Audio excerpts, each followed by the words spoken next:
Bonjour et bienvenue dans une nouvelle vidéo des recettes de la Grange d'Aubry. Aujourd'hui on va faire des travers de porc comme aux États-Unis. Pour cette recette on va utiliser une poitrine de porc qu'on va saupoudrer avec des ingrédients. Ici de la fleur de sel, du poivre concassé, du paprika, de l'ail en semoule, échalotes séchées et cannelle. Donc là j'ai reçu une longe de porc, une poitrine de porc presque parée. Très difficile à avoir cette découpe chez votre boucher qu'ils utilisent plus pour faire des côtes de porc ou des choses comme ça. Donc ça c'est ce que les Américains ils appellent des spare ribs. On va commencer par enlever le surplus de gras un petit peu partout. Aux États-Unis, ils le découpent en rectangle, donc c'est presque un rectangle parfait. Ils appellent ça la coupe Saint-Louis. Mais moi je trouve que bon, si on fait ça, on perd quand même beaucoup de viande, de la bonne viande qui est ici. Donc on va la garder, la forme assez brute de la poitrine. Une fois qu'on a paré la viande, la chose qui va être très importante, c'est d'enlever la membrane. Vous voyez, il y a une membrane là, c'est restant du diaphragme de l'animal. Et ça, faut l'enlever parce que c'est vraiment pas agréable. Donc voilà, une fois qu'on a paré la viande et surtout qu'on a enlevé la membrane, on va réserver les ribs et on va s'attaquer au rub.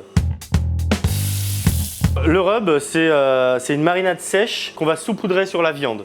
Alors, le sel, fleur de sel, autant de sel que de poivre, donc la base du rub, ça reste quand même sel, poivre. Je dirais, en tout cas pour ma part, sel, poivre, paprika. Puis après, on peut faire plein de variantes, un petit peu, tourner autour de ça. Donc juste avant d'appliquer le rub, on va mettre de l'huile pour que justement la marinade sèche elle puisse bien adhérer à la viande. Moi ici je mets de l'huile d'olive, mais il y en a qui mettent de la moutarde, de l'huile de tournesol. On applique le rub. Alors ce qui est important c'est de mettre la bonne dose dès le premier coup. Du coup de l'autre côté, on fait ça sur les deux faces. Notre viande est prête à passer au barbecue pour 4 à 5 heures de cuisson. On va faire une sauce donc à base de ketchup, donc on va rester quand même dans la culture états-unienne. C'est une recette que j'ai un petit peu adaptée mais que j'ai piquée dans un livre que je vous présenterai à la fin de la vidéo.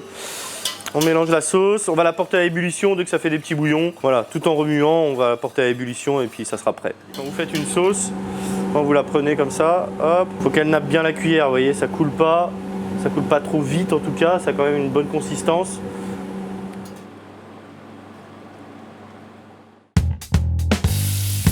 On va faire cuire les ribs dans ce barbecue. Donc on a investi dans ce barbecue. Alors en anglais ça s'appelle un offset smoker. En français c'est un fumoir décalé. Donc on va fumer à chaud et c'est la fumée qui va cuire le ribs. Ici on a d'un côté la chambre de combustion où on va mettre le bois. Ici j'ai mis du chêne et du charme. Et après on va avoir ici la chambre où on va cuisiner. Où on a déjà des ribs à différents temps de cuisson. Et puis surtout un réservoir d'eau ici pour avoir quand même une humidité ambiante dans le fumoir. Nous ce qu'on cherche c'est d'avoir une température de 135 degrés Celsius à l'intérieur de la chambre. On va mettre le ribs qu'on a préparé tout à l'heure. Alors moi je le mets côté os. Voilà, ce qui est important c'est de savoir si votre température elle est plus haute. Moi elle est plus haute dans le dessus du barbecue par rapport au thermomètre que j'ai. Juste à côté on a des ribs qui ont déjà cuit pendant 2 heures à peu près entre 140 et 150 degrés. Là je vais donner un petit coup de vinaigre, c'est du vinaigre de cidre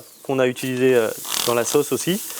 Voilà, c'est pas pour donner du goût mais c'est surtout pour enlever les grosses particules de fumée et regarder un peu la couleur de la viande, savoir si elle a la bonne couleur, la couleur qu'on cherche, c'est-à-dire un brun assez dense. Et ça va ramener bien sûr un petit peu d'humidité dans la chambre de cuisson qui est une bonne chose. Donc voilà, ici on a une belle croûte, on va le sortir. On va utiliser la sauce qu'on a fait tout à l'heure pour badigeonner le ribs, redonner encore de l'humidité, un peu de gras et on va le rouler dans l'aluminium et finir la cuisson encore pendant 2 heures. Bien sûr, une fois dans l'aluminium, la fumée n'aura plus d'effet sur les ribs, ils vont arrêter de prendre de la fumée. Si vous voulez, vous pouvez même les finir au four. L'idée c'est d'atteindre 90 degrés à cœur. On referme. Et ben voilà, ça fait 2 heures que nos ribs sont dans l'aluminium, donc on va les prendre. Ça sent super bon. On va aller regarder tout ça en cuisine. Ah, voilà, ils sont super magnifiques. Ça se détache tout seul. Là, on peut laisser reposer les ribs une dizaine de minutes. Donc on va servir ça avec des bonnes frites et du chou assaisonné vinaigrette mayonnaise. Donc on va ici passer au dressage. Donc on voit un peu ici, hein, ça c'est ce que les Anglais appellent le smoke ring. C'est vraiment ce que fait la fumée sur la viande. Alors en fait on a fait une salade de choux, vinaigrette mayonnaise. Parce qu'en fait le côté un peu vinaigré, un petit peu comme ça va bien aller avec le côté sucré et fumé du ribs. Voilà. Puis les Américains ils servent un peu comme ça, c'est pour rester dans le thème avec un coleslaw, ils appellent ça. On met bien sûr les incontournables frites. On va pas se mentir, des lentilles ça va pas le faire. Et on reprend notre sauce à l'expresso.